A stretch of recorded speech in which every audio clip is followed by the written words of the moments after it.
meu brinco de banana que eu fiz, o short de banana que eu roubei. Dona do short, se estiver assistindo, eu amo você.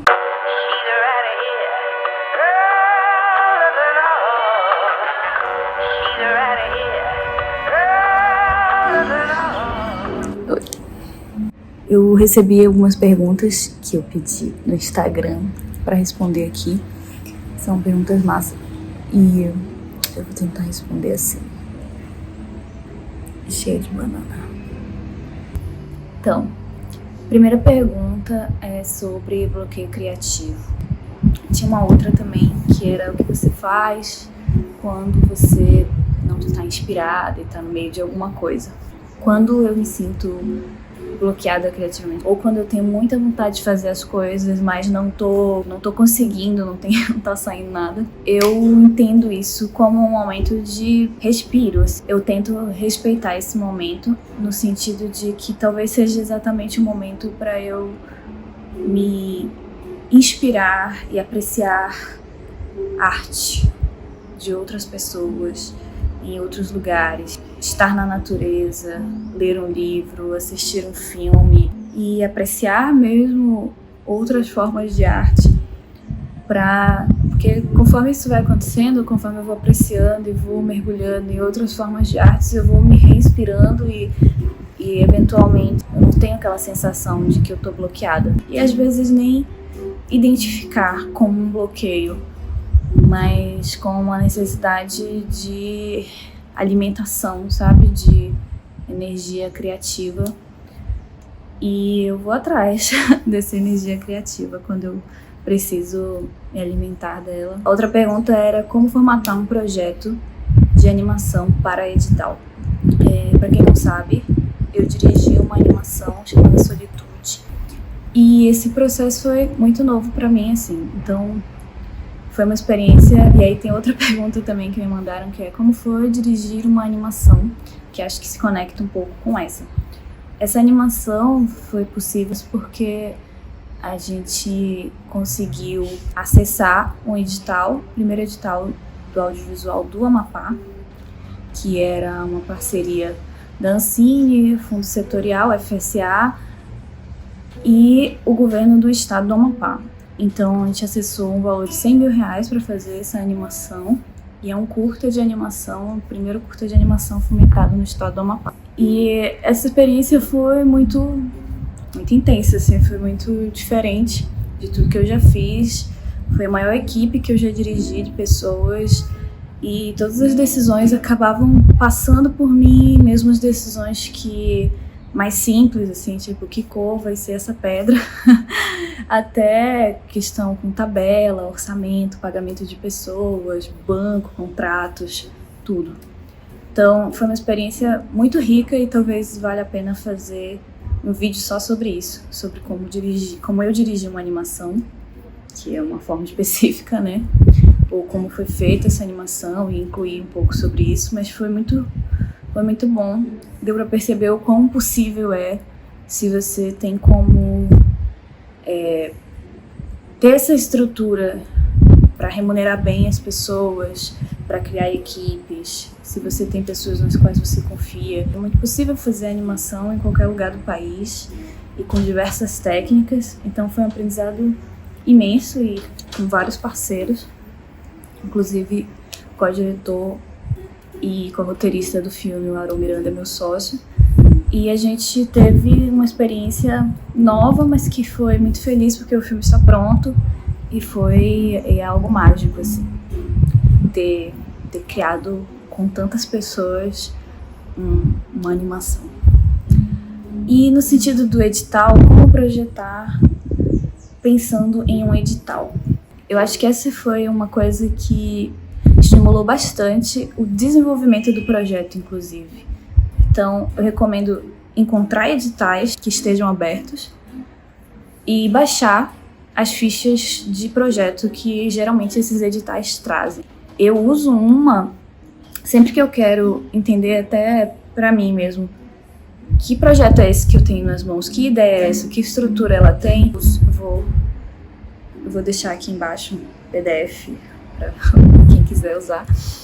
Mas é uma ficha assim, de informações que em um edital se pede, né, de um projeto, geralmente. Uma estrutura básica assim, de o que é o projeto, quantos episódios tem, quantos minutos tem, várias coisas assim. E que ajuda muito você a entender que projeto você tem em mãos, né? Então isso é algo que me ajuda bastante. Tentar inscrever projetos em editais faz com que esses projetos vão gradativamente evoluindo, né? Eu pego esse arquivo que eu uso, que eu vou deixar aqui, e eu começo a preencher esses dados, assim, tipo, quem são os personagens? Preencho, qual é a sinopse, o que acontece? E isso me ajuda muito a estruturar até para mim, para eu continuar trabalhando nesse projeto, e caso eventualmente apareça algum edital que seja interessante para esse projeto, eu já tenho uma estrutura pronta, assim, que eu preciso só dar uma lapidada dependendo do edital, né? Porque às vezes eles vão pedir coisas diferentes.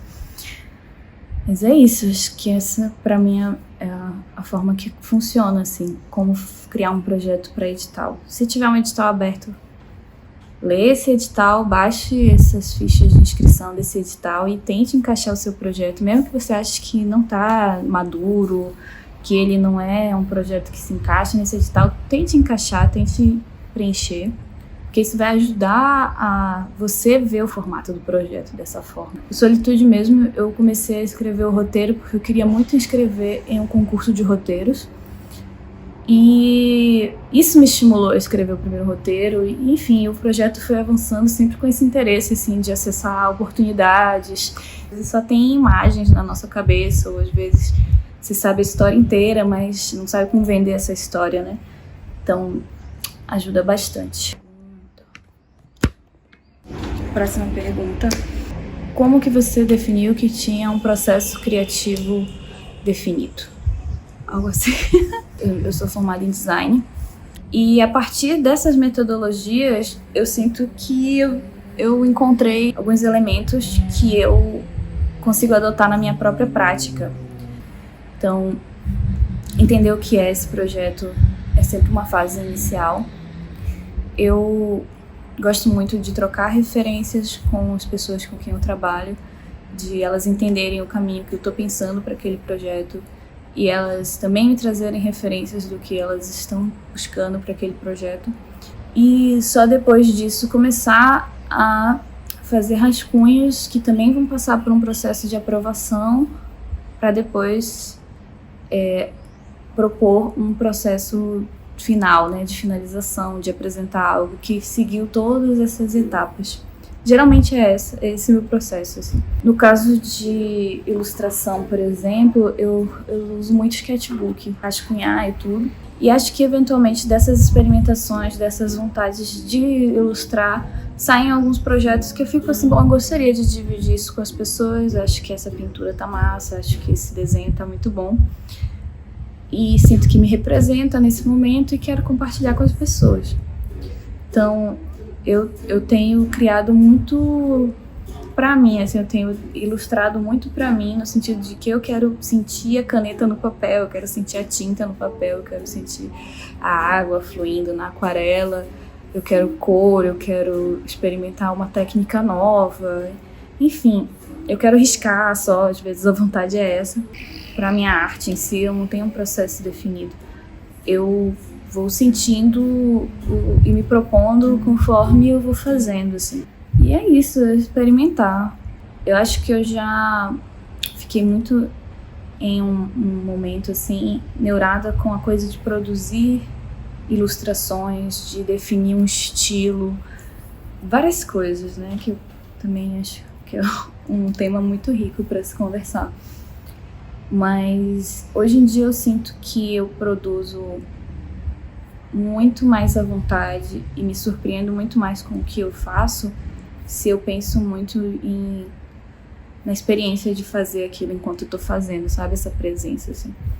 E aí eu tento manter essa experiência bem próxima do que eu faço.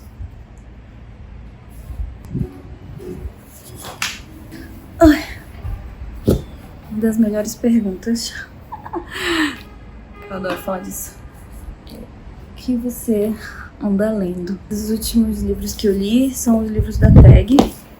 Os que eu mais gostei, assim, nesses últimos livros foram esses. Esse aqui é muito legal e fala sobre a criação da campanha contra Pinochet no Chile e de como a poesia derrotou um ditador. Muito bom. E esse aqui foi meu favorito, é o último que saiu em fevereiro, durante um período de segregação racial muito forte. Elas são duas amigas negras que vivem uma história de amizade pautada por grandes diferenças assim, de personalidade, mas que é lindo, chorei muito. Que vence qualquer barreira, assim, mesmo aquelas estipuladas socialmente. Esse é um dos melhores livros que eu já li na vida. E esses são todos de ficção. Eu percebi há algum tempo que eu amo ler ficção, principalmente ficção histórica. E percebi também que eu gosto de ler livros biográficos, eu gosto de ler livros científicos, mas que geralmente quando eu escolho um livro científico ou um livro biográfico para ler, ou de pesquisa, né, eu passo muito tempo lendo ele, vou achando que eu estou desestimulada com a leitura e às vezes deixo de mão e não termino de ler e tal. Ou então escolho não ler porque eu não tô afim de absorver um monte de informação naquele dia específico. E aí eu percebi então que a real é que talvez eu devesse ler vários livros ao mesmo tempo. Tipo, se fosse você escolher um programa de TV ou como se fosse você escolher uma música pra ouvir, né? Às vezes você quer ouvir um tipo de música e não quer ouvir outra, não quer dizer que você odeia a outra. E eu tô lendo vários livros ao mesmo tempo. Além deles, eu sempre tô lendo uma ficção. Nesse momento eu estou sem.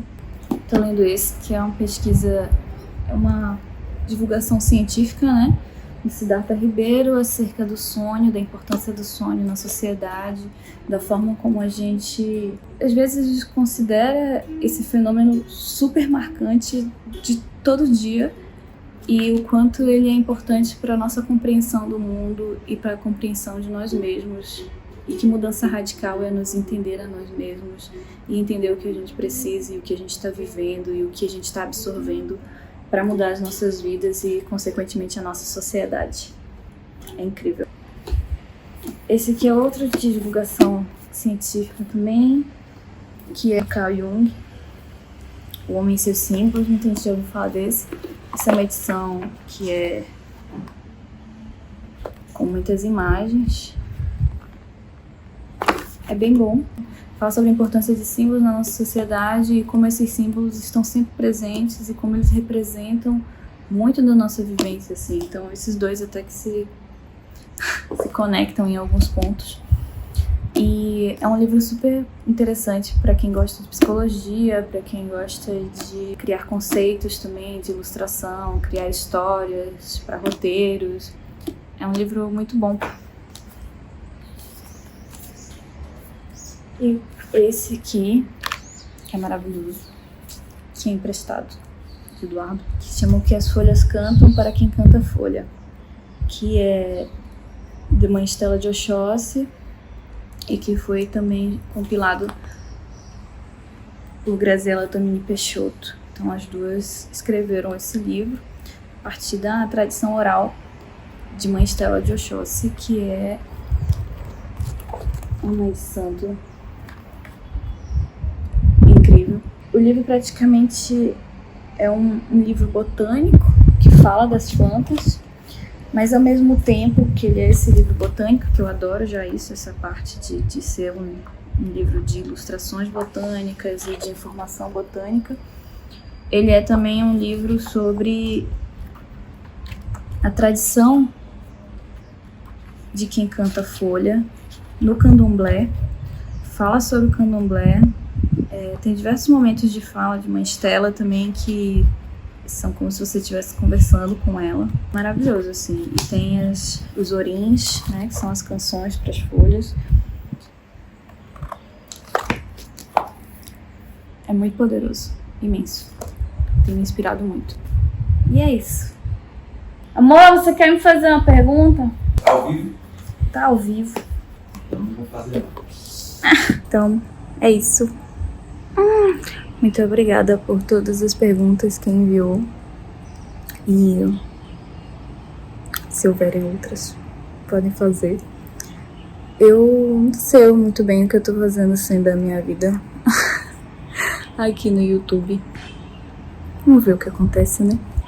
Eu quero fazer muitas coisas ainda, assim. Quero falar um pouco mais sobre isso, de fazer animação, de como foi dirigir uma animação, um curta, né, 2D.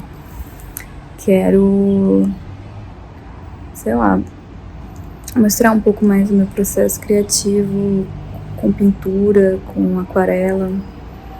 Quero fazer um vídeo dos meus sketchbooks, que eu gosto muito deles e nunca ninguém viu, nunca ninguém... Será que alguém verá? Não sei.